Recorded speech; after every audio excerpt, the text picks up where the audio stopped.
강원도 어느 산골에 한 소년이 살았습니다. 산골이라 옥수수와 감자를 심어 가을에 추수해도 옥수수 가격이 형편없기 때문에 째지게 가난하였습니다. 소년은 가난하여 학교도 잘 다니지 못하였지만 돈을 많이 벌고 싶었습니다. 그러나 산골에서 돈을 벌 수 있는 방법이 마땅치 않았습니다. 그러던 어느 날 유선방송으로 돈을 받아가는 사람을 보았습니다. 산골이기 때문에 전파가 약하여 TV를 볼 수가 없었는데 산 꼭대기에 안테나를 설치하고 선을 끌어 마을까지 내려와 분배하여 TV를 볼 수 있도록 하고 한 집에 얼마씩 유선방송 대금을 받는 유선방송이 있었습니다. 소년이 보기에 설치만 하여 놓고 매월 얼마씩 받아가는 것이 옥수수 농사를 지어 판매하는 것에 비하면 거저 돈을 버는 것 같았습니다. 그래서 나도 유선을 해야겠다고 말하며 다녔습니다. 유선을 하는 사람 입장에서는 산골짜기여서 고장이 나면 왔다 갔다 하는 것이 어려울 뿐 아니라 조그만 마을이라 돈도 얼마 되지 않아 운영하는 것이 어렵던 차에 소년이 하고 싶어 하니 운영하는 방법을 알려주고 일부는 먼저 받고 나머지는 나누어 갚도록 하였습니다. 소년의 입장에서는 유선방송 대금을 받아서 갚으면 되니 거저 유선방송을 가진 것과 같았습니다. 고장이 나도 예전에는 읍내에서 와서 고치려면 며칠이 걸리는 경우도 있었는데 같은 동네에 살고 있으니 빨리 고칠 수 있어 동네 사람도 아주 좋아하였습니다. 산골짜기 마을 유선방송으로 쏠쏠하게 재미를 보니 읍내에 있는 유선방송을 하면 더 많은 돈을 벌 수 있을 것이라 생각하였습니다. 그래서 다시 읍내에 유선방송을 하고 싶다는 말을 달고 다녔습니다. 그러는 사이 스카이라이프라는 위성방송이 유행하기 시작하였습니다. 위성 안테나를 달면 산골짜기에서도 TV를 유선방송 없이 여러가지 채널을 볼 수 있다는 이야기였습니다. 그렇게 되면 국내 방송만 보여주던 유선방송은 없어질 것이라는 소문이 돌았습니다. 읍내에 유선방송을 하던 사람은 이 정보를 듣고 유선방송이 망하기 전에 얼른 정리해야겠다는 생각을 하였습니다. 그때 유선방송을 하고 싶다는 산골 소년이 생각났습니다. 이제 소년은 몇 년 사이 청년이 되었습니다.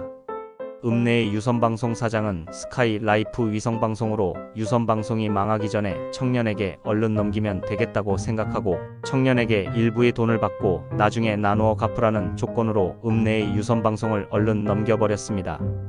그런데 위성방송을 사용하려면 많은 돈을 주고 안테나를 설치해야 하므로 사람들이 선뜻 위성방송을 선택하지 못하며 머뭇거리는 사이에 유선방송에서는 낮에 방송하지 않는 시간대에 여러가지 지나간 방송을 틀어주기 시작하였습니다.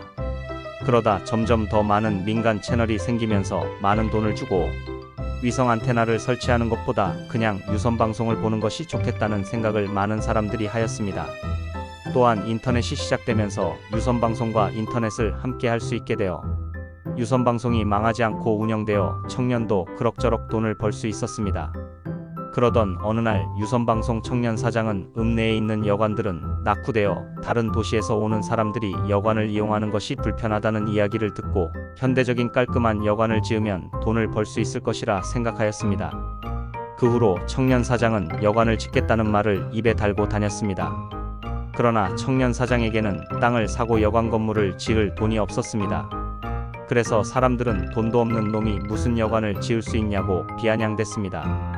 그러나 청년 사장은 여관이 들어서면 좋을 곳에 옥수수 농사를 짓고 있는 밭주인을 찾아가 1년에 옥수수 농사를 지으면 얼마를 벌 수 있는가를 물어보고 옥수수 농사로 얻을 수 있는 수익을 자신이 줄 테니 그 밭을 사용하면 어떻겠냐고 물어보았습니다.